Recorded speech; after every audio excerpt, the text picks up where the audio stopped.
Di depan ratusan tamu, ibu mertuaku berteriak, "Perempuan tidak berguna sepertimu tidak pantas ada di sini." Lalu adik iparku memanggil satpam untuk menyeretku keluar. Mereka pikir aku akan menangis. Tapi mereka salah. Mereka tidak tahu, satu panggilan telepon dariku akan membuat kerajaan mereka runtuh seketika. Sebelum ceritanya dimulai, silahkan tulis di kolom komentar dari daerah mana saja teman-teman yang menonton cerita ini. Jangan lupa like dan subscribe agar channel ini bisa semakin berkembang dan bisa mempersembahkan cerita yang lebih menarik lagi. Malam itu, udara di lobi utama Hotel Bintang Mulia terasa sesak oleh aroma parfum mahal dan ambisi yang menguar. Ratusan tamu penting, dari pejabat hingga konglomerat, bergerak anggun di bawah cahaya lampu kristal yang menggantung megah laksana gugusan bintang.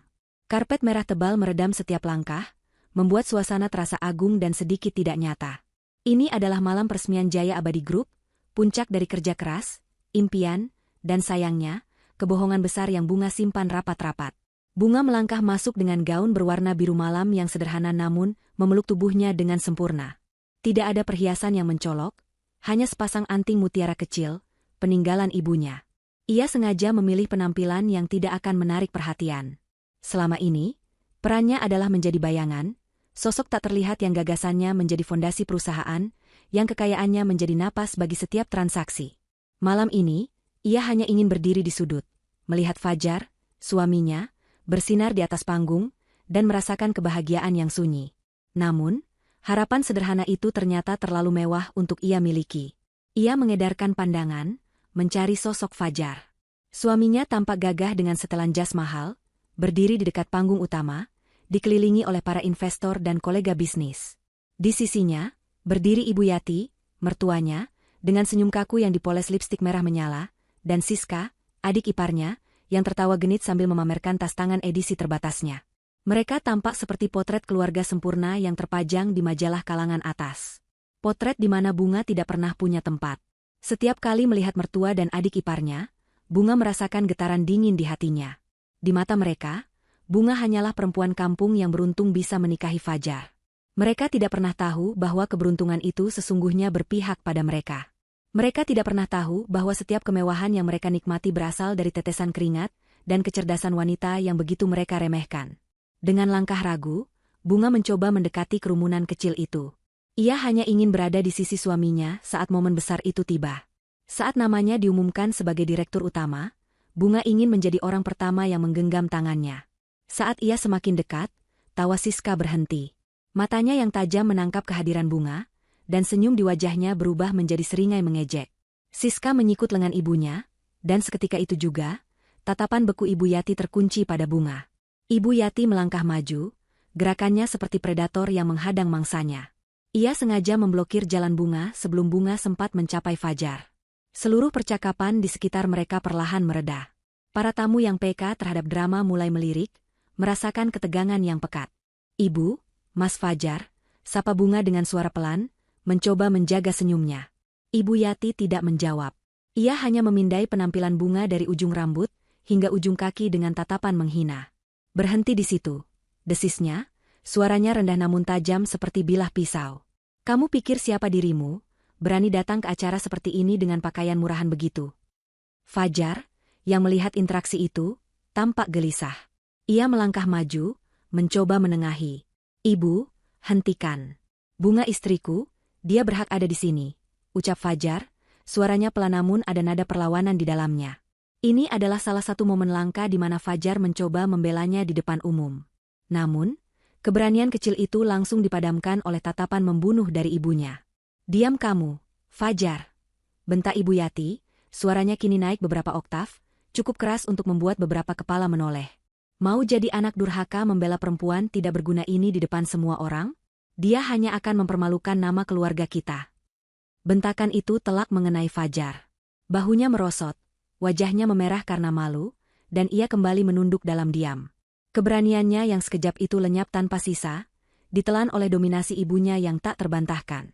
Bunga melihatnya, dan sepotong hatinya yang masih berharap, hancur berkeping-keping. Melihat Fajar sudah takluk, Ibu Yati kembali memfokuskan seluruh kebenciannya pada Bunga.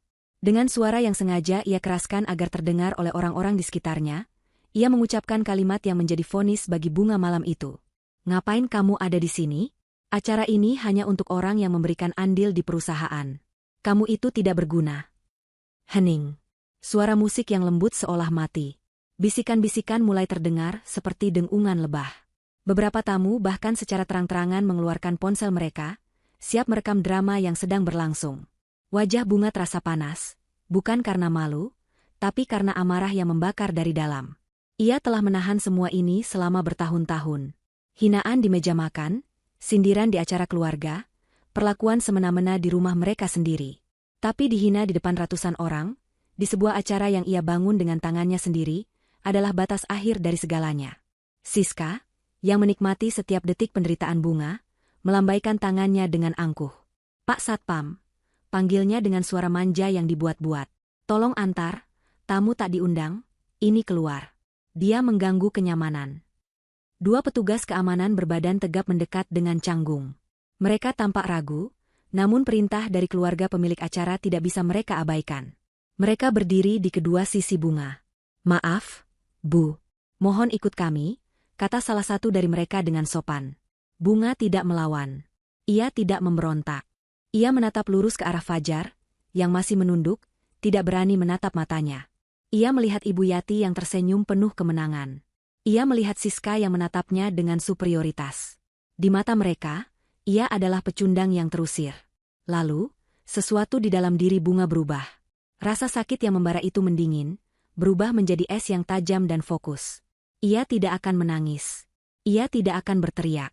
Ia akan menghancurkan mereka dengan keanggunan yang tidak pernah mereka miliki. Dengan punggung tegak, Bunga berbalik dan berjalan menuju pintu keluar, diapit oleh dua petugas keamanan seolah ia adalah seorang kriminal.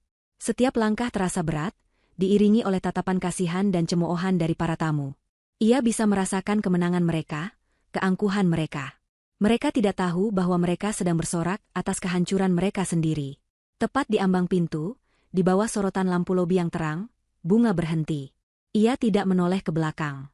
Dengan gerakan yang tenang dan terukur, ia merogoh tas tangannya dan mengeluarkan ponselnya. Seluruh ballroom masih mengawasinya, menunggu babak akhir dari drama pengusiran ini. Jari lentiknya menekan sebuah nomor panggilan cepat. Telepon itu langsung diangkat.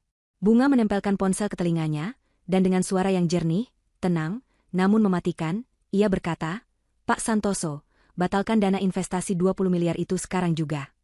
Hening yang sesungguhnya akhirnya tiba.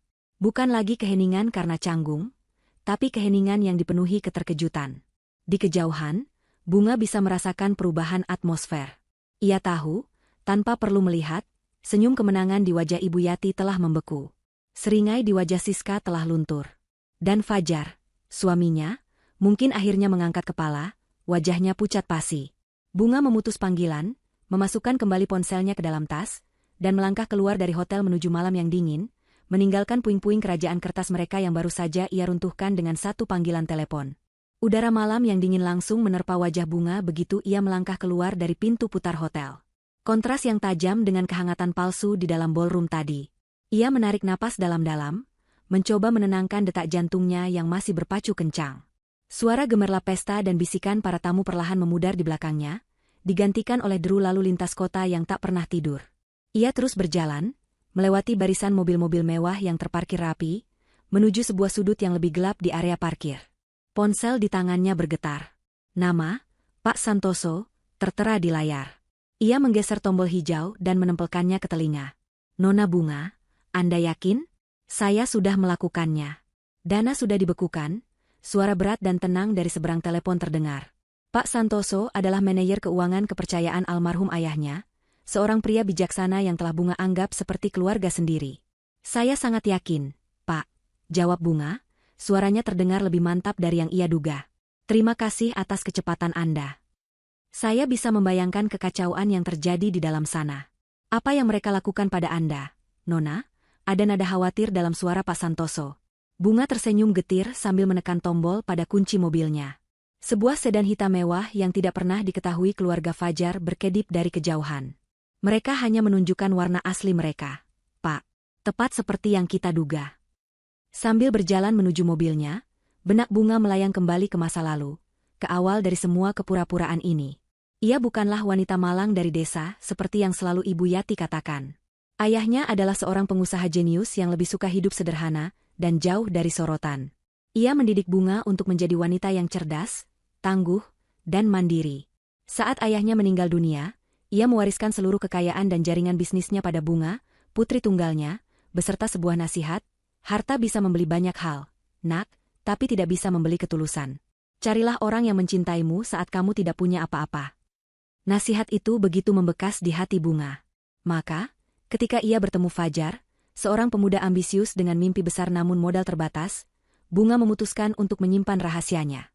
Ia jatuh cinta pada semangat Fajar, pada cara Fajar menatapnya seolah ia adalah satu-satunya wanita di dunia. Ia ingin dicintai apa adanya. Maka, ia memperkenalkan dirinya sebagai Bunga, seorang yatim piatu dengan pekerjaan administrasi biasa. Awalnya semua terasa indah. Namun, setelah pernikahan mereka, topeng keluarga Fajar mulai terbuka. Ibu Yati dan Siska tidak pernah menyembunyikan ketidaksukaan mereka. Mereka menganggap Bunga tidak sepadan, benalu yang hanya akan menghambat kesuksesan Fajar. Mereka memperlakukannya seperti pembantu di rumahnya sendiri. Suatu hari, Fajar datang padanya dengan wajah putus asa. Rencana bisnis keluarganya terancam gagal karena kekurangan modal. Bunga melihat kesempatan itu bukan untuk pamer, melainkan untuk membantu pria yang ia cintai. Tapi ia juga melihatnya sebagai ujian terakhir. Ia mendatangi Pak Santoso di kantornya yang megah, sebuah gedung pencakar langit yang tidak pernah Fajar ketahui. Bunga ingat dengan jelas percakapannya dengan Pak Santoso hari itu. Saya ingin menginvestasikan 20 miliar ke perusahaan mereka, kata Bunga. Pak Santoso menatapnya dengan kening berkerut. Nona, dengan uang sebanyak itu, Nona bisa membeli perusahaan mereka 3 kali lipat. Mengapa hanya berinvestasi, dan mengapa secara anonim? Ini bukan hanya soal bisnis, Pak. Ini soal pembuktian. Saya ingin lihat, jika perusahaan ini sukses, apakah mereka akan menghargai Fajar? Apakah Fajar akan berubah menjadi pria yang bisa berdiri sendiri? Dan apakah mereka akan mulai menghargai saya sebagai bagian dari keluarga? Bahkan ketika mereka mengira saya tidak punya andil apa-apa, jelas Bunga. Maka, rencana itu pun dijalankan. Dana 20 miliar disalurkan melalui sebuah perusahaan investasi cangkang yang dikendalikan penuh oleh Pak Santoso. Bunga adalah investor misterius yang menyelamatkan Jaya Abadi Group. Namun, andilnya tidak berhenti di situ. Setiap malam, setelah Fajar tertidur, Bunga akan menyelinap ke ruang kerjanya. Ia merevisi proposal bisnis yang lemah, membuat strategi pemasaran yang brilian, menyusun analisis pasar yang akurat, bahkan menulis draft email untuk lobi-lobi penting. Semua itu ia letakkan di meja kerja Fajar seolah-olah itu adalah hasil kerja suaminya semalaman. Fajar, yang kemampuannya biasa-biasa saja, dengan senang hati menerima semua inspirasi itu. Ia mempresentasikannya di depan dewan direksi, yang terdiri dari ibu dan adiknya, dan menuai semua pujian. Pernah sekali, Fajar mencoba jujur. Bunga tidak sengaja mendengar percakapan mereka dari balik pintu. Ini ide dari Bunga, Bu. Cemerlang sekali, kata Fajar dengan bangga. Suara tawa Ibu Yati yang meremehkan terdengar menyakitkan. Anak kampung tahu apa soal bisnis? Paling juga menjiplak dari internet. Ide ini pasti akan lebih baik di tangan Ibu dan Siska. Kamu fokus saja pada penampilanmu di depan publik, Fajar. Malam itu, Bunga menangis dalam diam di kamar mandi. Ia sadar, suaminya memang mencoba, tapi usahanya terlalu lemah. Ia seperti lilin kecil yang langsung padam oleh badai kesombongan ibunya. Namun, Bunga masih bertahan, berharap kesuksesan akan mengubah segalanya. Kini, lamunan itu buyar. Bunga sudah berada di dalam mobilnya, mesinnya menyala tanpa suara. Interior kulit yang mewah dan aroma mobil baru terasa begitu asing, kontras dengan kehidupan sederhana yang ia jalani setiap hari. Nona Bunga, suara Pak Santoso dari telepon menyadarkannya. Informasi dari orang dalam saya, mereka panik. Pihak bank langsung menelepon, menanyakan status dana. Beberapa mitra utama mereka yang hadir di pesta langsung mendekati Tuan Fajar untuk meminta klarifikasi. Suasananya kacau. Bunga menatap pantulan wajahnya di kaca spion. Matanya tidak lagi menunjukkan kesedihan. Luka itu telah berubah menjadi kekuatan. Penghinaan yang ia terima malam ini adalah percikan api yang membakar habis sisa-sisa kesabaran dan cinta butanya. Tirai sandiwara telah ditutup.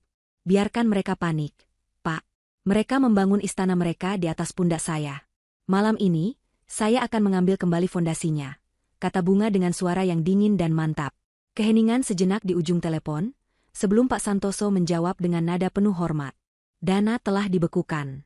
Seluruh Dewan Direksi panik. Apa perintah Anda selanjutnya, Nona Bunga? Bunga tersenyum tipis. Ini bukan lagi senyum getir seorang istri yang tersakiti. Ini adalah senyum seorang ratu yang siap mengambil kembali tahtanya. Siapkan tim pengacara kita, Pak. Besok pagi, kita mulai permainannya. Keheningan yang ditinggalkan oleh Bunga di ballroom Hotel Bintang Mulia tidak berlangsung lama. Keheningan itu pecah menjadi ribuan bisikan yang menyebar lebih cepat dari api. 20 miliar? Apa aku tidak salah dengar? Gumam seorang tamu. Siapa wanita itu? Bukankah dia hanya istri Fajar yang tidak dianggap? Sahut yang lain. Semua mata yang tadinya tertuju pada pintu keluar, kini beralih serempak ke panggung kecil tempat keluarga Jaya Abadi berdiri membeku. Ibu Yati adalah yang pertama tersadar dari keterkejutannya. Wajahnya yang tadi memerah karena amarah kini pucat pasi. Ia menatap Fajar dengan mata melotot, seolah meminta penjelasan atas lelucon yang sama sekali tidak lucu ini. Fajar hanya bisa menggelengkan kepala, bibirnya terbuka tanpa suara. Ia sama bingungnya. 20 miliar? Bunga? Itu adalah dua hal yang tidak pernah ada dalam satu kalimat di benaknya.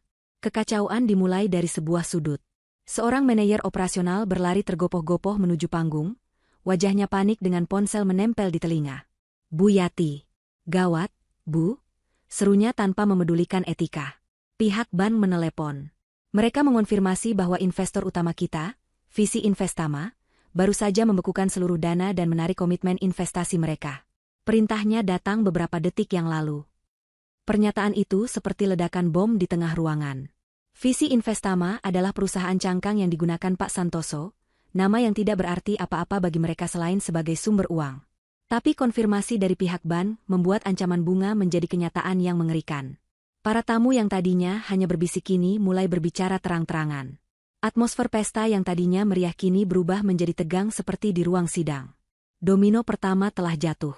Tak lama kemudian, domino-domino berikutnya mulai berjatuhan dengan cepat. Seorang pemasok utama bahan baku yang hadir malam itu langsung mendekati Fajar. Fajar, apa maksudnya ini? Saya dengar dananya ditarik? Pembayaran tahap pertama untuk kami jatuh tempo besok. Bagaimana ini? Tanyanya dengan nada menuntut. Fajar, yang otaknya masih belum bisa memproses informasi, hanya bisa tergagap. Tenang, Pak. Ini hanya masalah teknis kecil.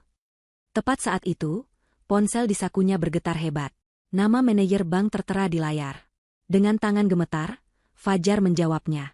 Ia hanya bisa mendengarkan semburan kata-kata panik dari seberang, menanyakan kepastian, jaminan, dan ancaman pembekuan kredit jika masalah ini tidak segera selesai. Di sisi lain, Ibu Yati mencoba menyelamatkan situasi. Ia berusaha tersenyum pada beberapa kolega yang menatapnya dengan curiga. Hanya kesalahpahaman biasa, semua terkendali, katanya, namun suaranya yang bergetar mengkhianati kepanikannya. Ponselnya sendiri berdering tanpa henti. Setiap panggilan adalah dari mitra bisnis atau kreditur yang menuntut penjelasan. Puncak kejayaannya runtuh menjadi puing-puing kehinaan hanya dalam hitungan menit. Siska merasakan dampak yang paling langsung secara sosial. Teman-teman sosialitanya yang tadi mengerubunginya kini mulai menjaga jarak. Mereka berbisik di belakang kipas atau gelas sampahnya mereka, menatap Siska dengan campuran rasa kasihan dan puas. Kerajaan sosial yang Siska bangun di atas fondasi kekayaan keluarganya yang akan datang, kini retak di mana-mana. Ia merasa telanjang di bawah tatapan mereka. Melihat situasi yang tak terkendali, Ibu Yati memberi isyarat pada Fajar dan Siska. Ke ruang belakang. Sekarang, desisnya. Mereka bertiga berjalan cepat meninggalkan panggung, melewati kerumunan tamu yang menatap mereka seperti menonton sebuah pertunjukan langka. Pesta peresmian yang megah itu telah resmi menjadi pesta pemakaman bagi reputasi mereka. Begitu pintu ruang VIP di belakang panggung tertutup, amarah Ibu Yati yang tertahan akhirnya meledak. Ia tidak lagi peduli pada citranya. Ini semua karena kamu, teriaknya sambil menunjuk wajah Fajar. Kamu terlalu lembek. Kenapa kamu biarkan perempuan itu pergi? Kenapa kamu hanya diam saja saat aku mengusirnya? Siska ikut menimpali, suaranya terdengar histeris. Benar, Mas. Harusnya Mas ret dia kembali, paksa dia minta maaf sama ibu, bukan malah diam seperti patung. Fajar, yang sejak tadi hanya dia menahan tekanan dari segala arah, akhirnya mencapai batasnya. Rasa bersalah, kebingungan, dan kemarahan yang terpendam meledak keluar. Tidak. Balasnya berteriak, sebuah tindakan yang mengejutkan bagi ibu dan adiknya. Ini semua salah ibu. Ibu yang menghinanya di depan semua orang. Ibu yang menyebutnya tidak berguna. Aku sudah mencoba menghentikan ibu. Seharusnya ibu yang minta maaf, bukan aku. Napas Ibu Yati tercekat. Untuk sesaat, ia terkejut melihat pemberontakan putranya. Namun, ia adalah seorang manipulator ulung. Ia tahu persis kelemahan Fajar. Seketika, amarahnya berubah menjadi air mata yang dramatis. Ia terisak, tubuhnya bergetar. Jadi sekarang kamu menyalahkan ibumu sendiri? Isaknya, suaranya parau. Setelah semua yang ibu lakukan untukmu, untuk keluarga ini. Kamu lebih membela perempuan kampung itu daripada ibumu yang melahirkanmu? Kamu mau lihat ibumu ini jadi gelandangan di masa tua? Fajar? Kamu mau lihat perusahaan yang membawa nama almarhum ayahmu hancur lebur? Fajar goyah. Ibunya selalu menggunakan kartu, pengorbanan, dan nama baik keluarga untuk menekannya. Ibu melakukan semua ini untuk masa depanmu. Lanjut Ibu Yati, kini nadanya lebih menekan. Perempuan itu penghalang. Tapi kita tidak tahu dia selicik ini. Sekarang, hanya kamu yang bisa memperbaiki ini, Fajar. Kamu suaminya. Pergi temui dia. Bujuk dia. Lakukan apapun yang perlu kamu lakukan. Nasib keluarga kita ada di tanganmu. Perlawanan Fajar padam secepat ia menyala. Beban sebagai anak laki-laki satu-satunya, sebagai kepala keluarga tituler, terasa menghancurkan pundaknya.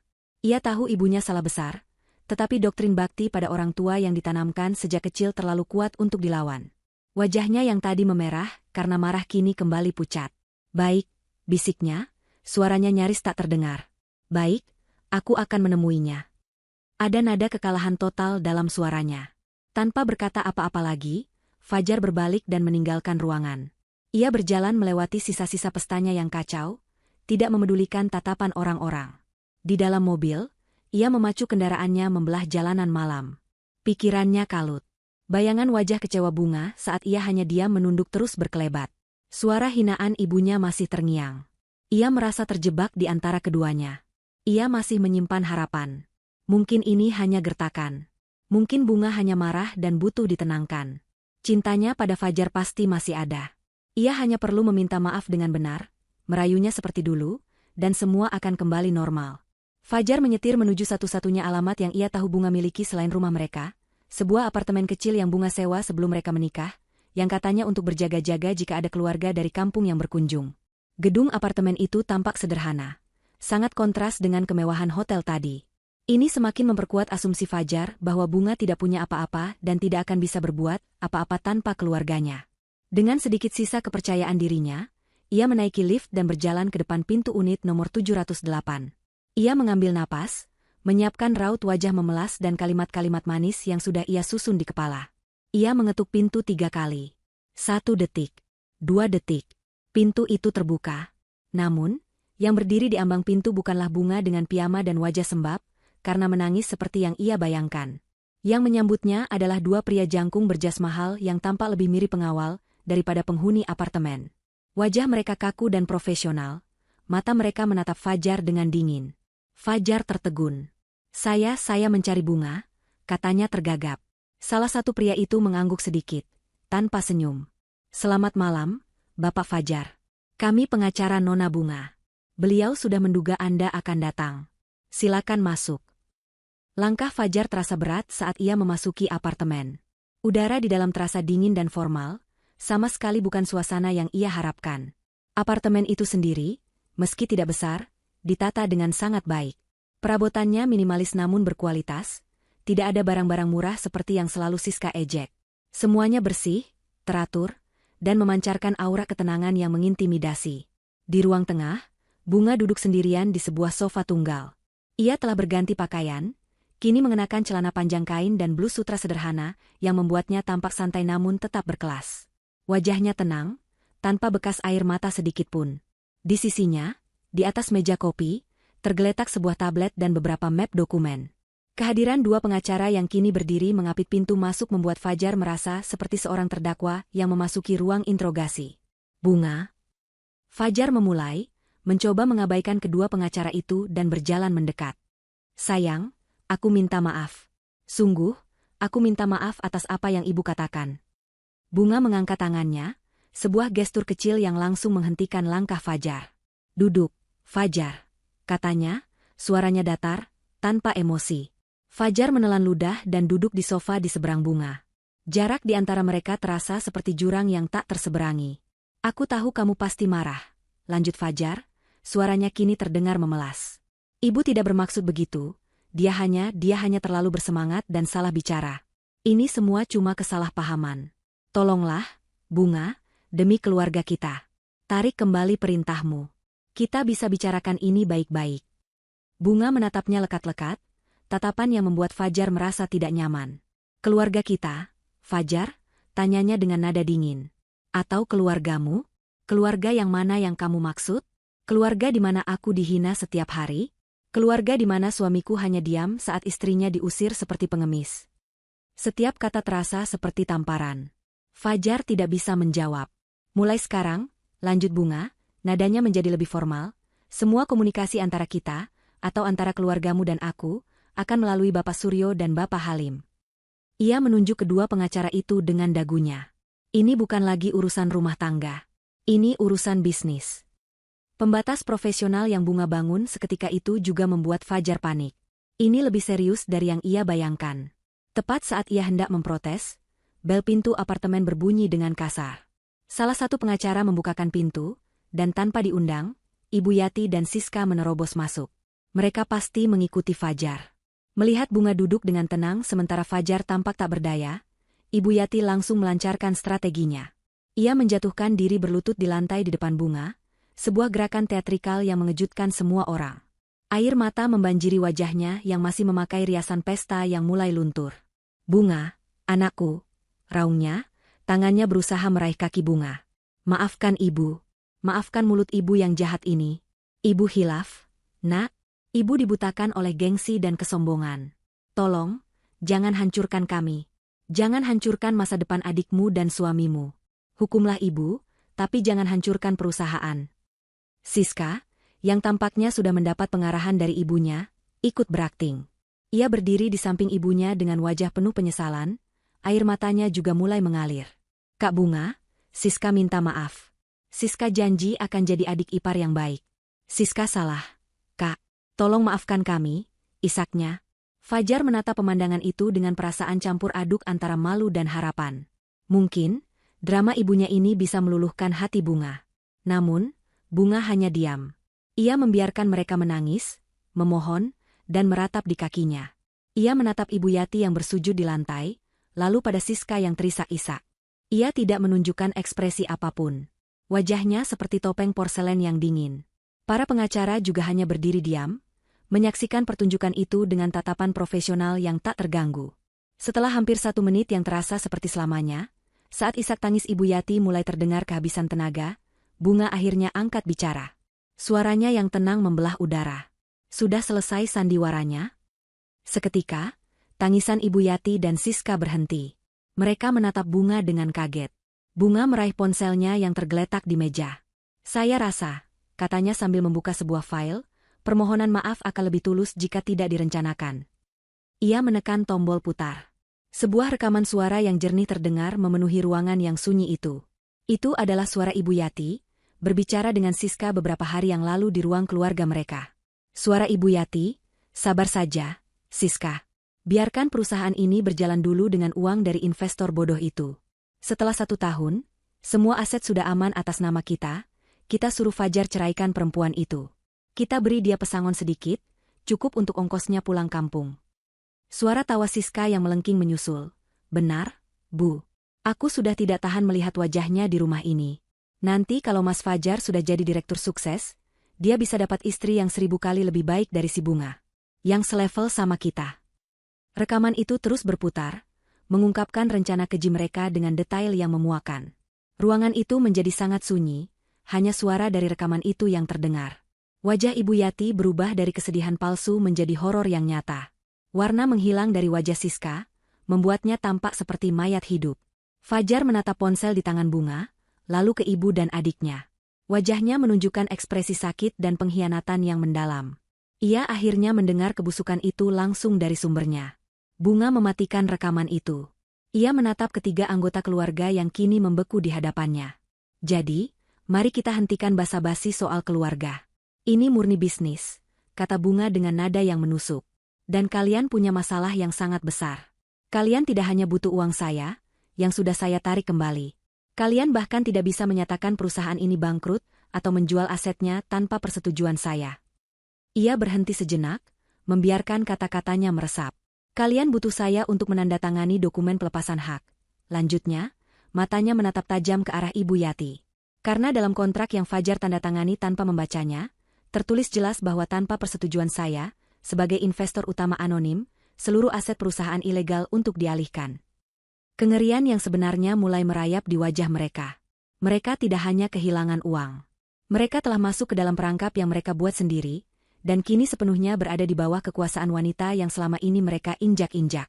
Kata-kata Bunga menggantung di udara yang beku, lebih dingin dan lebih tajam dari bilah es. Seluruh sandiwara permohonan maaf itu menguap seketika, digantikan oleh kengerian yang pucat. Fajar menatap Bunga, lalu ketumpukan dokumen di meja, lalu kembali ke Bunga. Di matanya, istrinya yang selama ini ia anggap polos dan penurut telah berubah menjadi sosok asing yang cerdas dan penuh perhitungan. Wanita yang duduk di hadapannya bukanlah Bunga yang ia kenal. Ini adalah arsitek dari sebuah jebakan sempurna. Ibu Yati, yang lututnya masih menempel di lantai, adalah yang pertama menemukan kembali suaranya. Sifat pejuangnya yang licik mengambil alih rasa terkejutnya. Omong kosong. Hardiknya, mencoba bangkit dengan sisa-sisa harga dirinya. Kontrak apa? Kamu pikir kami bodoh? Fajar, apa yang sebenarnya kamu tanda tangani? Jangan-jangan perempuan ini memalsukan semuanya. Fajar hanya bisa menggeleng lemah. Ingatannya berputar kembali ke hari itu. Ia begitu gembira saat ibunya memberitahu bahwa ada investor besar yang setuju menanamkan modal. Ia disodori tumpukan dokumen tebal oleh tim legal ibunya. Tanda tangani saja di sini, Jar. Sisanya sudah ibu urus, kata ibunya waktu itu. Dan Fajar, dengan kepercayaan buta dan kemalasan untuk membaca detail yang rumit, menandatanganinya tanpa ragu. Ia telah menandatangani surat kematian bagi perusahaannya sendiri. Sebelum Bunga perlu menjawab, pengacara yang bernama Suryo melangkah maju dengan tenang.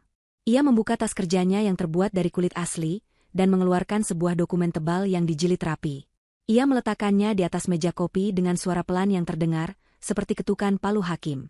Ini adalah salinan sah dari perjanjian investasi antara Jaya Abadi Group, yang diwakili oleh Bapak Fajar selaku Direktur Utama, dan Visi Investama, kata Pak Suryo, suaranya tenang dan profesional. Semuanya legal, ditandatangani di hadapan notaris, dan telah didaftarkan secara resmi. Tidak ada pemalsuan, Nyonya Yati. Ia kemudian membuka dokumen itu ke halaman yang sudah ditandai. Izinkan saya membacakan beberapa klausul penting yang mungkin terlewatkan oleh Anda. Lanjutnya, seolah seorang guru yang sedang mengajari murid-muridnya yang lamban. Klausul 72, Pak Suryo memulai, menyatakan bahwa identitas pemilik manfaat dari Visi Investama bersifat rahasia dan Jaya Abadi Group berkewajiban untuk menghormati serta melindungi setiap perwakilan yang ditunjuk oleh investor. Segala bentuk tindakan yang dapat dianggap sebagai pelecehan, penghinaan, atau perbuatan tidak menyenangkan terhadap perwakilan tersebut di hadapan publik akan dianggap sebagai pelanggaran kontrak berat. Ibu Yati dan Siska saling pandang. Mereka mulai mengerti arah pembicaraan ini. Dan perwakilan yang ditunjuk oleh Visi Investama untuk memantau jalannya perusahaan dari dalam, tambah Pak Suryo sambil menatap lurus ke arah mereka, adalah Nona Bunga. Jika tadi mereka pucat, kini wajah mereka berubah menjadi seputih kertas. Penghinaan di pesta tadi bukan lagi sekadar drama keluarga. Itu adalah pelanggaran kontrak bernilai miliaran rupiah. Pak Suryo membalik ke halaman berikutnya. Dan kini, klausul yang paling relevan. Klausul 11.4, tentang konsekuensi pelanggaran berat. Ia berdeham sejenak. Dalam hal terjadi pelanggaran berat sebagaimana diatur dalam klausul 72, pihak investor memiliki dua pilihan.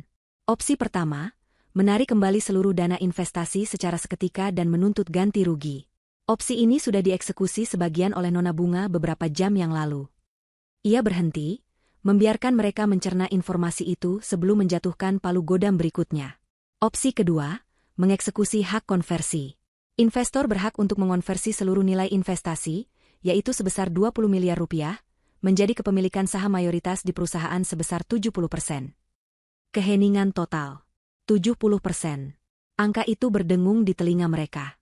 Itu artinya perusahaan yang mereka banggakan, nama keluarga yang mereka agung-agungkan, kini bukan lagi milik mereka. Mereka telah kehilangan kendali mutlak. Siska adalah yang pertama meledak. Akal sehatnya yang tipis terkikis habis oleh amarah dan rasa panik. Ini perampokan. Penipuan. Teriaknya histeris, menunjuk wajah Bunga dengan jari gemetar. Kamu menjebak kami. Kamu merencanakan ini semua dari awal. Kamu ular. Ia mencoba menerjang maju, hendak menyerang Bunga, namun pengacara kedua, Pak Halim, bergerak cepat. Ia menempatkan dirinya di antara Siska dan Bunga, sebuah penghalang kokoh yang tak bisa ditembus. Nona Siska, saya sarankan Anda untuk tenang, kata Pak Halim, suaranya lebih tajam dari rekannya. Tuduhan penipuan adalah hal yang serius, terutama jika datang dari pihak yang telah melakukan penggelapan dana. Ucapan itu langsung membungkam Siska. Penggelapan dana apa? Jangan mengarang, balasnya, meski suaranya tidak lagi seyakin tadi. Pak Halim tersenyum tipis. Ia kembali ke tas kerjanya dan mengeluarkan sebuah map yang berbeda. Dengan gerakan yang disengaja, ia mengeluarkan isinya dan menyebarkannya di atas meja kopi, seperti seorang pemain kartu yang menunjukkan kartu kemenangannya. Di atas meja, terpampang bukti yang tak terbantahkan. Rekening koran perusahaan yang menunjukkan beberapa kali transfer dana dalam jumlah besar ke rekening pribadi atas nama Siska. Faktur pembelian sebuah mobil sport mewah, lunas, atas nama Siska, yang dibayar dari rekening perusahaan beberapa minggu lalu. Tagihan kartu kredit tambahan milik Siska, yang terhubung dengan rekening perusahaan, penuh dengan daftar belanja tas bermerek, sepatu mahal, dan biaya perjalanan liburan ke luar negeri. Dana awal yang dicairkan oleh Visi Investama, jelas Pak Halim, seharusnya digunakan untuk biaya operasional dan pembelian mesin produksi sesuai proposal. Namun, data kami menunjukkan hampir 3 miliar rupiah dialihkan untuk kepentingan pribadi Anda, Nona Siska. Ini bukan lagi soal etika bisnis. Ini adalah tindak pidana penggelapan dalam jabatan. Seluruh energi perlawanan dalam diri Siska seolah tersedot habis. Ia ambruk terduduk di lantai, matanya menatap kosong pada bukti-bukti kejahatannya. Ibu Yati menatap lembaran-lembaran kertas itu dengan ngeri. Ia tahu Siska suka berfoya-foya, tapi ia tidak menyangka putrinya sebodoh dan seceroboh ini. Kini, mereka benar-benar terpojok. Tidak ada lagi celah untuk menyangkal, tidak ada lagi ruang untuk bernegosiasi. Mereka telanjang di hadapan dosa-dosa mereka sendiri. Pak Suryo mengambil alih kembali. Ia meletakkan 2 set dokumen baru dan sebuah pulpen mahal di atas meja, di antara bukti-bukti penggelapan itu. Nona Bunga, dengan mempertimbangkan masa lalu, masih berbaik hati memberikan Anda pilihan, katanya dengan nada formal. Pilihan pertama, Nyonya Yati, Bapak Fajar, dan Nona Siska menandatangani surat pengalihan 70% saham kepada Nona Bunga, serta surat pengunduran diri dari seluruh jabatan eksekutif di perusahaan, efektif segera. Sebagai imbalannya, Nona Bunga akan menganggap kerugian akibat penggelapan dana lunas dan tidak akan melanjutkan masalah ini ke ranah hukum. Ia berhenti, membiarkan tawaran itu meresap. Kehilangan perusahaan, tapi mempertahankan kebebasan. Pilihan kedua, lanjut Pak Suryo, dan kini tidak ada lagi kelembutan dalam suaranya. Anda menolak untuk bekerja sama. Kami akan segera membekukan seluruh aset pribadi Anda yang terkait dengan aliran dana perusahaan. Dan besok pagi, tim kami akan menyerahkan map ini beserta laporan resmi ke pihak kepolisian. Dengan bukti sekuat ini, saya bisa jamin Anda, Nona Siska, dan mungkin Anda juga, Nyonya Yati, sebagai direktur utama yang lalai dalam pengawasan, akan menghadapi tuntutan pidana dengan ancaman hukuman penjara beberapa tahun. Ruangan itu sunyi senyap. Hanya terdengar suara napas mereka yang berat dan putus asa. Di atas meja, pulpen itu tergeletak di antara 2 pilihan yang sama-sama menghancurkan. Pilihan antara kehilangan segalanya, atau kehilangan segalanya dan juga kebebasan mereka. Keheningan di apartemen Bunga terasa memekakan telinga. 3 pasang mata tertuju pada pulpen yang tergeletak di atas meja, seolah itu adalah seekor ular berbisa. Di satu sisi, ada kehancuran total atas semua yang telah mereka bangun. Di sisi lain, ada kehancuran yang sama, ditambah jeruji besi dan aib pidana. Tidak ada pilihan yang baik, hanya ada pilihan mana yang tidak lebih buruk. Ibu Yati, dengan wajah yang menua 10 tahun dalam satu malam, adalah yang pertama bergerak. Tangannya yang gemetar meraih pulpen itu. Ia tidak menatap Bunga. Ia tidak sanggup. Dengan napas berat, ia menandatangani setiap lembar dokumen yang disodorkan Pak Suryo. Tanda tangannya, yang biasanya tegas dan angkuh, kini tampak seperti goresan gemetar orang yang kalah. Berikutnya adalah Siska. Ia menandatangani sambil menangis terseduh-seduh, air matanya menetes di atas kertas, memburamkan tinta yang baru saja ia goreskan. Ia menandatangani surat pengunduran dirinya, surat pengalihan saham, dan surat pernyataan bahwa ia tidak akan menuntut apapun di kemudian hari. Terakhir, Fajar. Ia mengambil pulpen itu dari tangan adiknya. Wajahnya kosong, tatapannya hampa. Ia menandatangani dokumen-dokumen itu dengan gerakan mekanis, seperti robot. Saat ia menandatangani lembar terakhir, ia akhirnya mengangkat kepalanya dan menatap Bunga. Di matanya tidak ada kemarahan, hanya ada penyesalan yang begitu dalam dan pertanyaan tanpa suara. Mengapa? Bunga menahan tatapannya, ekspresinya tetap tenang. Ia mengambil kembali dokumen-dokumen yang sudah lengkap itu, dan menyerahkannya pada pengacaranya tanpa memeriksanya lagi. Baginya, babak ini sudah selesai. Silakan pergi, hanya itu yang ia katakan. Keesokan paginya, dunia bisnis dikejutkan oleh sebuah berita. Sebuah siaran pers resmi dikirimkan ke seluruh media besar. Jaya Abadi Group telah melakukan restrukturisasi besar-besaran. Nama perusahaan diubah menjadi Bunga Jaya Group. Seluruh jajaran direksi lama, yang terdiri dari keluarga Yati, telah mengundurkan diri. Posisi CEO kini dipegang oleh pemegang saham mayoritas yang baru, seorang wanita bernama Bunga Santoso. Foto Bunga yang profesional dan percaya diri terpampang di setiap portal berita bisnis. Berita itu menyebar seperti wabah. Telepon di rumah keluarga Fajar, yang sebentar lagi bukan lagi milik mereka, berdering tanpa henti. Bukan lagi dari kolega yang prihatin, melainkan dari wartawan yang haus akan skandal dan orang-orang yang ingin memastikan kebenaran berita itu. Bagi Siska, kehancuran itu terasa di dunia maya. Saat ia membuka akun media sosialnya, ia disambut oleh tsunami notifikasi. Ia telah dikeluarkan dari semua grup arisan dan geng sosialitanya. Teman-teman palsunya kini membanjiri lini masa dengan status-status sindiran. Karma itu nyata, ya, tulis seseorang.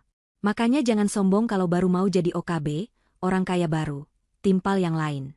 Seseorang bahkan berhasil mendapatkan foto Siska yang sedang menangis di lobi apartemen Bunga tadi malam, dan menyebarkannya hingga menjadi bahan lelucon di mana-mana. Reputasinya hancur menjadi debu digital. Ibu Yati merasakan kehancurannya di dunia nyata. Ia mencoba menelepon teman-teman dekatnya, para istri pejabat dan pengusaha yang biasa ia pimpin dalam pertemuan-pertemuan eksklusif. Tidak ada yang mengangkat teleponnya. Sekali panggilannya dijawab, suara di seberang terdengar dingin dan terburu-buru. "Maaf, Tante, aku lagi sibuk sekali," kata seorang wanita yang minggu lalu masih memanggilnya Kakak. Dalam sekejap, Ibu Yati menjadi paria. Ratu sosialita itu telah digulingkan dari tahtanya. Pukulan berikutnya datang dalam bentuk surat-surat resmi. Surat pemberitahuan penyitaan dari bank untuk rumah mewah mereka. Surat penarikan kendaraan dari perusahaan leasing. Mereka diberi waktu 1 minggu untuk mengosongkan rumah. Proses berkemas adalah sebuah siksaan. Mereka harus melakukannya sendiri, karena para asisten rumah tangga sudah berhenti bekerja setelah gaji mereka tidak dibayar. Ibu Yati menangis saat membungkus koleksi porselen mahalnya ke dalam kardus bekas. Siska membanting pintu kamarnya, menolak untuk membantu, hanya meratapi tumpukan gaun dan tas bermerek yang mungkin harus ia jual. Fajar bergerak dalam diam, mengangkat perabotan berat, wajahnya kotor oleh debu dan keringat, matanya kosong. Akhirnya, hari pengusiran itu tiba. Sebuah truk sewaan kecil mengangkut sisa-sisa harta mereka yang tidak seberapa. Mereka pindah ke sebuah rumah kontrakan di pinggiran kota, di sebuah lingkungan padat kelas menengah yang selalu mereka pandang rendah. Rumah itu kecil, dengan cat dinding yang mulai mengelupas dan pagar besi yang sedikit berkarat. Para tetangga, yang sudah mendengar desas-desus tentang siapa penghuni baru itu, mengintip dari balik tirai jendela mereka dengan rasa penasaran. Malam pertama di rumah kontrakan itu adalah puncak dari segala penderitaan. Udara terasa panas dan pengap. Mereka duduk di antara tumpukan kardus yang berantakan, makan malam hanya dengan nasi bungkus. Realitas kejatuhan mereka terasa begitu brutal dan nyata. Siska mulai mengeluh. "Panas banget di sini. Nyamuknya banyak. Aku tidak bisa hidup seperti ini," rengeknya sambil menepis nyamuk. Ibu Yati, yang sejak tadi hanya diam, menimpali dengan nada getir, menyalahkan Fajar seperti biasa. "Ini semua karena kamu tidak becus. Kalau saja kamu lebih tegas dengan istrimu itu dari dulu." "Cukup." Bentakan Fajar begitu keras, hingga membuat ibu dan adiknya terlonjak kaget. Ini bukan lagi suara perlawanan yang lemah. Ini adalah suara ledakan dari seorang pria yang telah kehilangan segalanya. "Cukup, Bu. Cukup," teriak Fajar, wajahnya merah padam, urat-urat lehernya menonjol. "Jangan salahkan aku lagi. Aku sudah mencoba. Berapa kali aku bilang pada ibu untuk menghargai Bunga? Berapa kali aku mencoba membela istriku, tapi kesombongan ibu, keserakahan ibu yang tidak pernah puas, itulah yang menghancurkan kita. Ia berdiri, napasnya memburu. Ingat saat aku bilang idenya brilian? Ibu bilang dia anak kampung. Ingat saat aku membelanya di pesta? Ibu membentakku di depan semua orang dan menyebutku anak durhaka. Ibu dan Siska tidak pernah mendengarkan. Kalian hanya peduli pada uang, status, dan pamer. Kalian tidak pernah peduli padaku, apalagi pada Bunga. Fajar, jaga bicaramu. Aku ini ibumu, jerit Ibu Yati, tidak terima. Ibu? Ibu yang mana? Ibu yang merencanakan untuk mencampakkan istriku setelah uangnya kalian kuras habis? Aku mendengarnya, Bu. Aku mendengar rekamannya. Kalian menjijikkan. Pertengkaran itu semakin menjadi-jadi. Suara teriakan Fajar, jeritan Ibu Yati, dan tangisan histeris Siska bercampur aduk menjadi simfoni kehancuran. Mereka saling menyalahkan, saling mengumpat, mengeluarkan semua racun dan kekecewaan yang terpendam. Mereka begitu larut dalam amarah, hingga tidak menyadari bahwa jendela ruang depan mereka terbuka lebar. Di luar, di seberang jalan, beberapa tetangga sudah keluar rumah. Ada yang pura-pura menyiram tanaman, ada yang duduk-duduk di teras. Mereka semua memasang telinga, mendengarkan dengan saksama setiap detail pertengkaran dari keluarga kaya yang jatuh miskin itu. Aib pribadi mereka kini telah menjadi tontonan gratis bagi seluruh lingkungan. Sementara keluarga Fajar tenggelam dalam lautan kehinaan mereka sendiri, Bunga justru sedang menata kembali puing-puing perusahaan yang nyaris hancur itu menjadi sebuah istana baru. Hari pertama ia melangkahkan kaki ke lobi utama kantor Jaya Abadi Group sebagai pemilik sah, suasana terasa aneh dan tegang. Para karyawan yang berpapasan dengannya akan berhenti sejenak, menunduk kaku, lalu bergegas pergi sambil berbisik-bisik. Di mata mereka, Bunga adalah sosok misterius dan berbahaya, wanita entah dari mana yang berhasil menggulingkan dinasti keluarga Yati dalam satu malam. Mereka tidak tahu harus bersikap takut atau hormat. Bunga mewarisi sebuah perusahaan yang bobrok dari dalam. Di permukaan, semuanya tampak megah, namun di baliknya penuh dengan kronisme dan ketidakbecusan. Posisi-posisi manajer diisi oleh kerabat jauh, atau teman arisan Ibu Yati yang tidak memiliki kompetensi selain menjilat. Siska telah menempatkan teman-teman mainnya di divisi pemasaran, yang lebih banyak menghabiskan anggaran untuk acara-acara glamor daripada strategi yang benar-benar menghasilkan penjualan. Moral karyawan yang benar-benar bekerja berada di titik terendah. Mereka terbiasa melihat ide-ide bagus diabaikan sementara para penjilat dipromosikan. Langkah pertama Bunga adalah mengadakan rapat umum dengan seluruh karyawan, dari level terendah hingga jajaran manajer yang tersisa. Ia berdiri sendirian di podium kecil di aula serbaguna kantor, menatap ratusan wajah yang memandangnya dengan campuran rasa ingin tahu dan waspada. Ia tidak membawa catatan. Semua yang akan ia katakan datang langsung dari hati dan otaknya. Selamat pagi, sapanya, suaranya yang tenang dan jernih menggema di seluruh ruangan melalui pengeras suara. Nama saya Bunga Santoso. Mulai hari ini, saya adalah CEO baru perusahaan ini. Ia berhenti sejenak, membiarkan kalimat itu meresap. Saya tahu banyak dari Anda yang bingung dan mungkin takut. Ada banyak rumor yang beredar tentang saya. Hari ini, saya ingin meluruskan semuanya. Saya bukan orang luar. Selama lebih dari setahun terakhir, saya telah bekerja di balik layar, menyusun setiap proposal, menganalisis setiap data pasar, dan merancang setiap strategi yang membuat perusahaan ini bisa berdiri. Mungkin nama saya tidak pernah disebut, tapi keringat saya ada di setiap fondasi gedung ini. Terdengar gumaman terkejut dari para karyawan. Beberapa dari mereka yang berada di level strategis mulai saling pandang, seolah menyadari sesuatu. Mereka ingat betapa seringnya Fajar datang ke rapat dengan ide-ide cemerlang yang terasa tidak sesuai dengan karakternya. Perusahaan ini, lanjut Bunga, dibangun di atas ide yang hebat, tapi dijalankan dengan cara yang salah. Mulai hari ini, semua itu akan berubah. Nama perusahaan ini secara resmi akan berganti menjadi Bunga Jaya Group. Tepuk tangan yang terdengar ragu-ragu mulai terdengar dari beberapa sudut. Di bawah kepemimpinan saya, kata Bunga, matanya menatap tajam ke seluruh penjuru ruangan, satu-satunya hal yang akan dihargai adalah kompetensi, kerja keras, dan integritas. Bukan siapa yang Anda kenal, bukan seberapa pandai Anda memuji, tapi apa yang bisa Anda kontribusikan. Era kronisme sudah berakhir. Sebagai bukti nyata dari ucapannya, pada hari yang sama, Bunga memanggil beberapa manajer yang dikenal sebagai orang titipan, Ibu Yati dan Siska. Satu persatu, mereka dipanggil ke ruangannya. Tidak ada drama, tidak ada bentakan. Bunga dengan tenang menunjukkan data kinerja mereka yang buruk, absensi mereka yang sering bolong, dan laporan pengeluaran yang tidak masuk akal. Dengan bukti yang tak terbantahkan, ia memberikan mereka dua pilihan, mengundurkan diri secara terhormat atau diberhentikan karena wan prestasi. Dalam waktu 3 hari, semua benalu di perusahaan itu telah dibersihkan. Langkah berikutnya adalah mengangkat orang-orang yang tepat. Bunga telah mengamati dari jauh selama ini. Ia tahu siapa saja karyawan yang potensial namun selalu terpinggirkan. Salah satunya adalah Rina, seorang analis data junior yang brilian, yang idenya pernah dicuri mentah-mentah oleh Siska untuk dipresentasikan sebagai karyanya. Bunga memanggil Rina ke kantornya.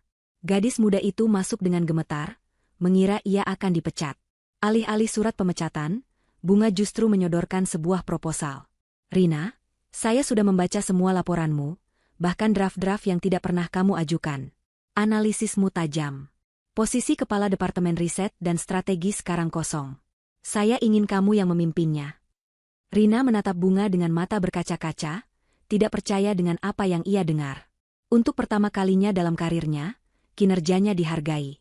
Kabar promosi Rina menyebar cepat di kantor, menjadi sinyal kuat bagi semua orang bahwa era baru benar-benar telah dimulai.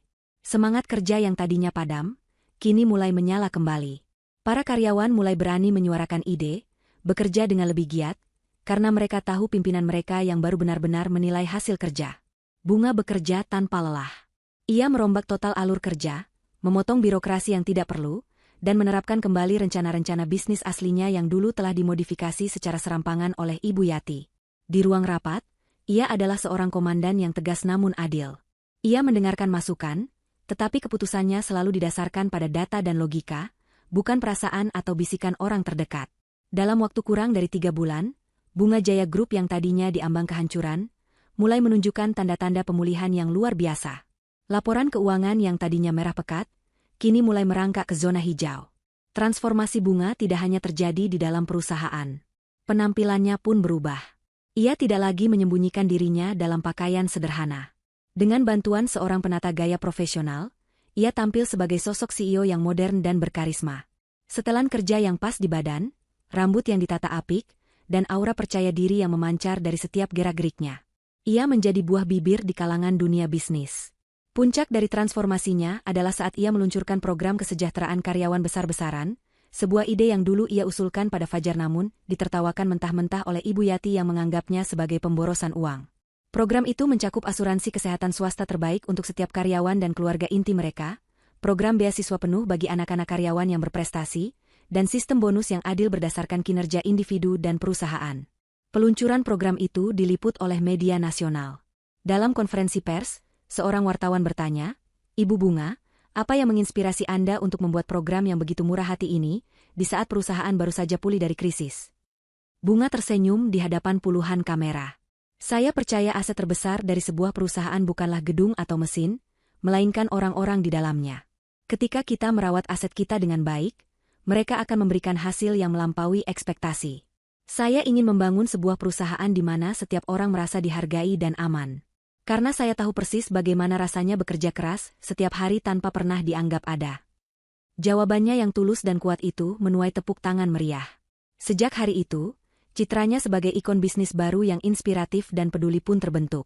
Ia bukan lagi sekadar wanita yang merebut perusahaan dari mertuanya. Ia adalah seorang ratu yang membangun kembali kerajaannya di atas fondasi keadilan dan rasa hormat. 6 bulan berlalu sejak malam peresmian yang menentukan itu.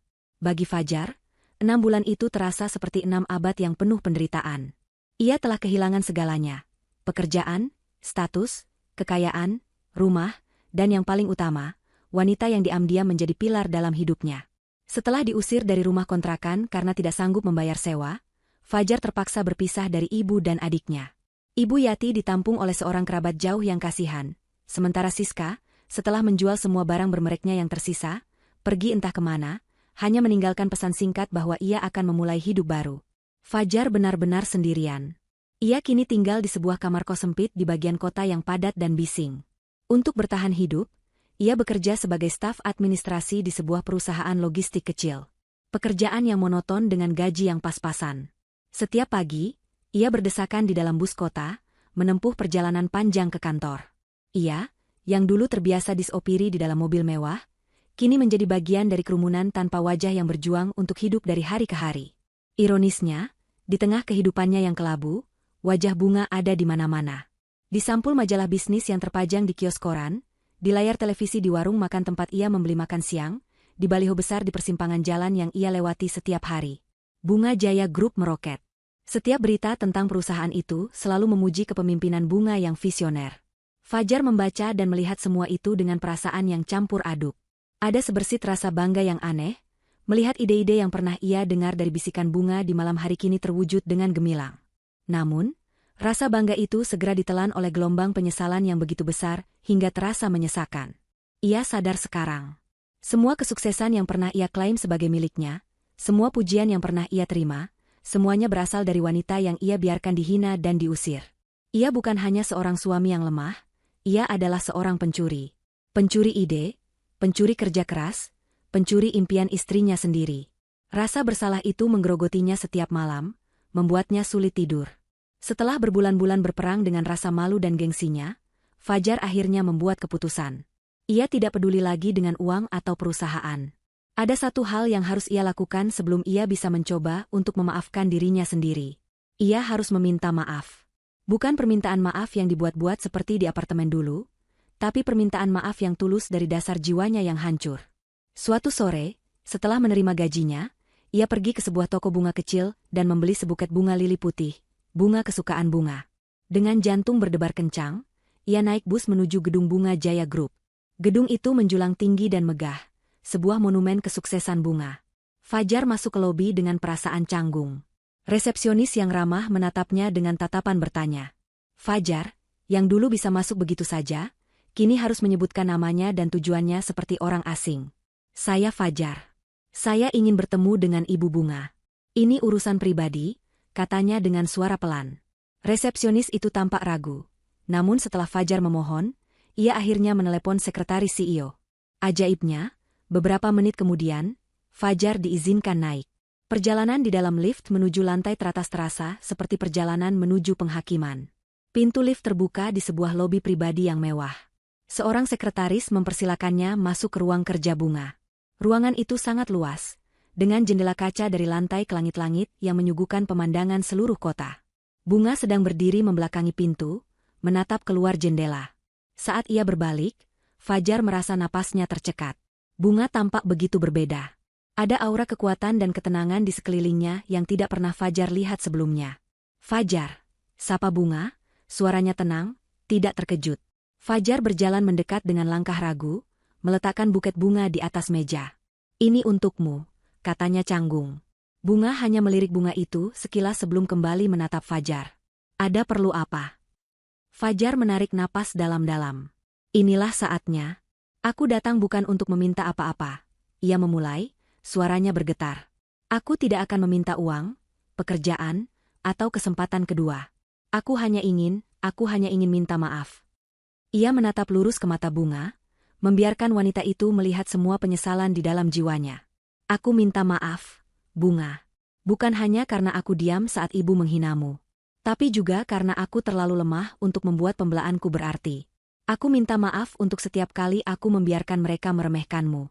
Aku minta maaf karena aku mengambil semua hasil kerja kerasmu dan mengakuinya sebagai milikku. Seharusnya aku melindungimu, seharusnya aku memperjuangkanmu, tapi aku gagal. Aku seorang pengecut, dan aku minta maaf. Air mata mulai menggenang di pelupuk mata Fajar, tapi ia tidak membiarkannya jatuh. Keheningan menyelimuti ruangan itu. Bunga menatap Fajar untuk waktu yang lama, ekspresinya sulit dibaca. Untuk pertama kalinya, ia melihat Fajar yang sesungguhnya, tanpa topeng kesombongan atau pengaruh ibunya. Hanya seorang pria yang hancur oleh kesalahannya sendiri. Akhirnya, Bunga menghela napas pelan. Ada sedikit kesedihan di matanya. Aku menghargai kejujuranmu, Fajar. Dan aku percaya permintaan maafmu kali ini tulus. Secercah harapan muncul di hati Fajar. Maafmu aku terima, lanjut Bunga, sebagai penutup luka. Tapi bukan sebagai pembuka cerita baru. Harapan itu padam seketika. Pria yang berdiri di depanku ini, kata Bunga dengan suara lembut namun tegas, adalah pria yang seharusnya menjadi suamiku sejak awal. Tapi dia tidak pernah muncul saat aku membutuhkannya. Aku menunggu terlalu lama, Fajar. Aku sudah berhenti menunggu. Ia berjalan ke meja kerjanya yang besar dan rapi. Ia mengambil sebuah map dari laci dan menyerahkannya pada Fajar. Pintu hatiku yang dulu kamu biarkan tertutup rapat saat aku diusir, kini sudah terkunci permanen. Kuncinya sudah aku buang ke laut, katanya, menggemakan kembali kata-kata yang pernah ia pikirkan. Fajar membuka map itu dengan tangan gemetar. Di dalamnya ada beberapa lembar dokumen legal. Surat gugatan cerai. Di halaman terakhir, di atas garis yang disediakan untuknya, sudah tergores tanda tangan Bunga yang rapi dan tegas. Bunga sudah menandatanganinya. Ia sudah mengambil keputusan jauh sebelum Fajar datang hari ini. Permintaan maaf Fajar tidak mengubah apapun. Itu hanya datang terlambat. Terlalu terlambat. Takdir, terkadang, memiliki selera humor yang kejam. Ia tidak selalu menghukum dengan petir dan badai. Seringkali ia menghukum dengan cermin. Memaksa seseorang untuk melihat pantulan dari perbuatan mereka sendiri dalam kehidupan mereka yang baru dan menyedihkan. Bagi Siska dan Ibu Yati, cermin itu terasa begitu dingin dan tak kenal ampun. Kehidupan Siska kini berputar di sekitar aroma kopi gosong dan piring-piring kotor. Setelah kehabisan uang dari menjual barang-barangnya, ia terpaksa mengambil pekerjaan apapun yang bisa ia dapatkan. Ironisnya, satu-satunya pekerjaan yang menerimanya adalah sebagai pelayan di sebuah kafe trendy di pusat perbelanjaan, jenis tempat yang dulu sering ia kunjungi bersama teman-temannya untuk bergosip dan memandang rendah para pelayan. Setiap hari adalah perjuangan melawan harga dirinya yang tercabik-cabik. Ia harus mengenakan seragam polyester yang tidak nyaman, tersenyum pada pelanggan yang kasar, dan membersihkan sisa makanan orang lain. Kakinya selalu sakit di penghujung hari, dan punggungnya terasa pegal. Kemewahan yang dulu ia anggap sebagai haknya kini terasa seperti mimpi dari kehidupan orang lain. Suatu sore, mimpi buruk terburuknya menjadi kenyataan. Pintu kafe terbuka dan masuklah segerombolan wanita yang sangat ia kenal. Mereka adalah inti dari lingkaran sosialita yang pernah memujanya. Mereka tertawa dan berbicara dengan suara keras, memamerkan tas dan perhiasan terbaru mereka. Saat salah satu dari mereka melihat Siska, tawa mereka berhenti sejenak, digantikan oleh seringai terkejut yang tak bisa disembunyikan. "Siska? Ya ampun, itu benar kamu?" seru salah satu dari mereka, Vina, dengan nada yang dibuat-buat terdengar simpatik. "Kamu kerja di sini sekarang? Wah, hebat ya, jadi mandiri." Siska merasa wajahnya memanas. Ia hanya ingin bumi terbelah dan menelannya hidup-hidup. Tapi ia tidak bisa lari. Manajernya menatapnya dengan tajam dari balik meja bar. Dengan langkah berat, Siska mendekati meja mereka, membawa buku menu. "Selamat datang. Mau pesan apa?" ucapnya dengan suara serak, matanya tertuju pada buku menu, tidak berani menatap wajah-wajah yang dulu begitu familiar. Mereka memesan kopi dan kue-kue yang paling mahal, sambil terus melontarkan pertanyaan-pertanyaan berbisa yang dibungkus dengan kepedulian palsu. "Bagaimana kabar ibumu?" Katanya sekarang sakit-sakitan. "Ya," tanya yang lain. "Fajar bagaimana? Kasihan ya, dulu calon direktur, sekarang jadi apa dia?" Siska hanya menjawab dengan gumaman singkat. Ia bisa mendengar mereka mulai berbisik saat ia berbalik untuk mengantarkan pesanan ke dapur. Mereka tidak lagi berusaha menyembunyikan ejekan mereka. Penghinaan ini 100 kali lebih menyakitkan daripada bentakan pelanggan atau omelan manajer. Ini adalah penghinaan dari dunianya sendiri, dunia yang telah membuangnya tanpa ampun. Setelah melayani mereka, Siska bergegas ke toilet staf dan menangis dalam diam. Ia menatap pantulan wajahnya di cermin yang retak. Wajahnya tampak lelah, dengan lingkaran hitam di bawah mata. Kemana perginya gadis glamor yang dulu selalu menjadi pusat perhatian? Saat kembali ke area kafe, gerombolan itu sudah pergi. Siska mulai membersihkan meja mereka yang berantakan. Di antara remah-remah kue dan cangkir kosong, tergeletak sebuah majalah bisnis yang mereka tinggalkan. Siska hendak membuangnya, namun matanya terpaku pada halaman sampul. Di sana, terpampang foto Bunga. Bukan bunga yang sederhana dan penurut yang ia kenal. Ini adalah bunga sang ratu. Ia tersenyum dengan percaya diri ke arah kamera, mengenakan setelan kerja yang tajam, dengan latar belakang gedung pencakar langit. Judul besar di bawah fotonya berbunyi, "Wanita paling berpengaruh tahun ini, kisah Bunga Santoso dan kerajaan bisnisnya." Siska meremas majalah itu dengan tangan gemetar. Semua ini seharusnya menjadi miliknya. Kekayaan, status, kekaguman. Tapi ia dan ibunya, dalam kesombongan mereka, telah menghancurkan sumber dari semua itu. Mereka telah mengusir angsa yang bertelur emas, hanya untuk menyadari bahwa mereka kini harus memunguti remah-remah untuk bertahan hidup. Air mata penyesalan yang sesungguhnya akhirnya jatuh, bukan karena kasihan pada Bunga, tapi karena kasihan pada nasibnya sendiri. Sementara itu, di bagian lain kota, Ibu Yati menjalani karmanya dalam keheningan. Ia tinggal di kamar belakang yang sempit di rumah kerabat jauhnya. Ia tidak lagi diperlakukan sebagai tamu terhormat, melainkan sebagai beban yang merepotkan. Ia seringkali makan sendirian setelah keluarga kerabatnya selesai makan. Ia bisa mendengar mereka berbisik tentang dirinya, tentang bagaimana kesombongannya telah menghancurkan keluarganya. Hari-harinya diisi dengan menatap kosong keluar jendela. Kesehatan fisiknya menurun drastis seiring dengan hancurnya kesehatan mentalnya. Penyakit darah tinggi dan rematik yang dulu bisa ia kendalikan dengan pengobatan mahal, kini semakin parah. Ia mencoba menghubungi teman-teman sosialitanya, berharap ada sedikit belas kasihan. Tapi yang ia dapatkan hanyalah nomor yang sudah tidak aktif atau penolakan yang dingin. Dunianya yang luas kini menyusut menjadi 4 dinding kamar yang pengap. Ia sering merenung. Mengulang kembali malam peresmian itu di kepalanya. Kata-kata hinaan yang ia lontarkan pada Bunga kini kembali menghantuinya, bukan karena rasa bersalah, tapi karena penyesalan atas kebodohannya. Ia tidak menyesal telah menyakiti hati Bunga, ia menyesal telah salah menilai kekuatan Bunga. Kesombongannya telah membuatnya buta. Ia mengira sedang menginjak kerikil, padahal yang ia injak adalah sebuah tombol detonator nuklir. Di dalam kesunyian dan kesendiriannya, baik Siska maupun Ibu Yati akhirnya sampai pada satu kesimpulan yang sama. Mereka menyalahkan Fajar karena lemah, mereka menyalahkan takdir karena kejam, tetapi jauh di lubuk hati mereka yang paling dalam, mereka tahu siapa yang paling bersalah. Mereka menatap cermin, dan untuk pertama kalinya, mereka melihat musuh yang sebenarnya. 1 tahun kemudian, waktu telah memoles kemenangan Bunga menjadi sebuah warisan dan mengikis penderitaan musuh-musuhnya menjadi sebuah takdir yang tak terelakkan. Bunga Jaya Group tidak lagi hanya sebuah perusahaan yang sedang naik daun. Ia telah menjadi raksasa industri, sebuah tolok ukur inovasi dan etika bisnis. Kehidupan Bunga kini bergerak dalam ritme yang teratur dan penuh tujuan. Paginya dimulai dengan meninjau laporan pasar global, dilanjutkan dengan memimpin rapat dewan direksi di mana pendapatnya menjadi kata akhir yang dihormati. Ia bukan lagi seorang pemimpin yang ditakuti, melainkan dikagumi. Ia mengenal nama-nama karyawannya, menanyakan kabar keluarga mereka, dan selalu membuka pintu ruangannya bagi siapa saja yang memiliki ide brilian, tidak peduli apapun jabatan mereka. Ia membangun sebuah budaya kerja di mana rasa hormat berjalan 2 arah.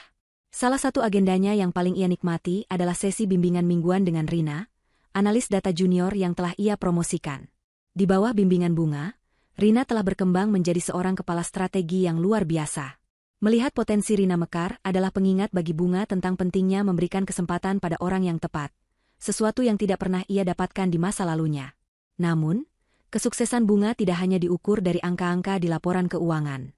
Ia telah membuktikan bahwa hati nurani dan keuntungan bisa berjalan beriringan. Yayasan Bunga Bangsa yang ia dirikan telah menjadi salah satu yayasan paling aktif di negeri ini. Yayasan itu tidak hanya memberikan bantuan dana, tetapi juga pelatihan keterampilan dan pendampingan hukum bagi para wanita korban kekerasan dalam rumah tangga dan penindasan ekonomi. Suatu sore, Bunga mengunjungi salah satu rumah aman yang didanai yayasannya. Ia duduk di antara para wanita di sana, mendengarkan kisah mereka. Kisah tentang diremehkan, tentang kerja keras yang tidak dihargai, tentang dikhianati oleh orang yang seharusnya melindungi mereka.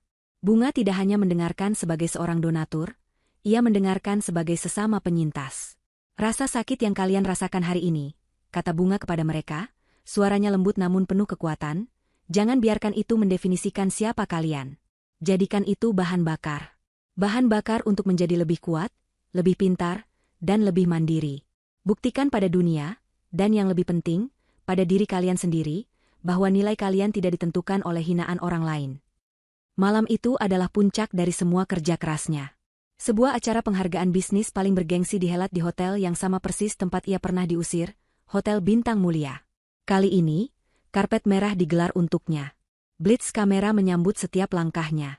Para konglomerat dan pejabat yang dulu menatapnya dengan pandangan merendahkan, kini berebut untuk menyalaminya dan mengucapkan selamat. Bunga duduk di meja kehormatan, anggun dalam balutan gaun berwarna emas yang bersinar. Saat pembawa acara mengumumkan nominasi untuk penghargaan tertinggi, CEO of the Year, nama Bunga disebut terakhir, diiringi oleh profil video singkat yang menceritakan perjalanannya yang fenomenal. Dan kemudian, pengumuman itu datang. Dan pemenangnya adalah Nona Bunga Santoso dari Bunga Jaya Group. Seluruh ruangan riuh oleh tepuk tangan yang meriah. Bunga berjalan ke atas panggung, hatinya dipenuhi rasa syukur. Ia menerima piala kristal yang berat itu dan berdiri di hadapan mikrofon. Terima kasih, ia memulai, senyumnya tulus dan hangat.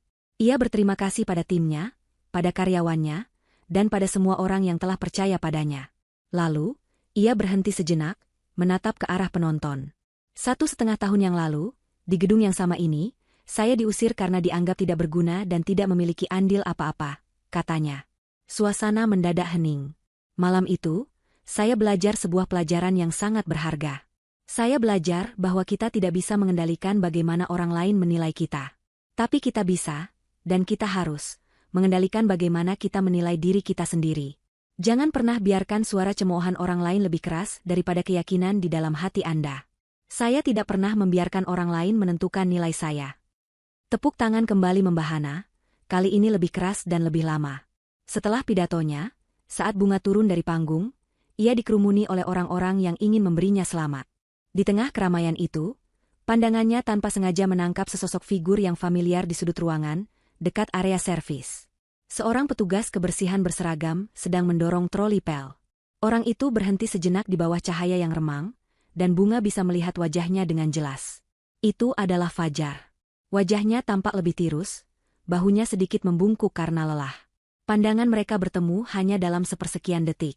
Di mata Fajar, Bunga tidak melihat kebencian atau iri dengki. Ia hanya melihat penyesalan yang dalam dan mungkin, sebersit rasa hormat yang terlambat. Fajar mengangguk kecil, sebuah pengakuan tanpa kata, sebelum buru-buru menunduk dan melanjutkan pekerjaannya, mendorong trolinya dan menghilang di balik pintu servis. Bunga merasakan sengatan emosi yang aneh, bukan sakit, bukan juga kemenangan. Hanya sebuah rasa kasihan yang samar, seperti melihat sisa-sisa dari sebuah kenangan yang telah lama pudar. Ia membuang napas pelan, melepaskan sisa terakhir dari masa lalunya. Seorang kolega menepuk pundaknya, menyadarkannya dari lamunan. Selamat, Bunga, pidato yang luar biasa. Bunga berbalik, senyumnya kembali terkembang, kali ini lebih cerah dari sebelumnya. Terima kasih, jawabnya. Ia mengangkat gelasnya, menyambut doa dari teman-teman barunya. Ia tertawa, dikelilingi oleh cahaya, rasa hormat, dan masa depan yang ia ciptakan dengan tangannya sendiri. Fajar sang ratu telah tiba, dan kali ini, fajarnya tidak akan pernah terbenam.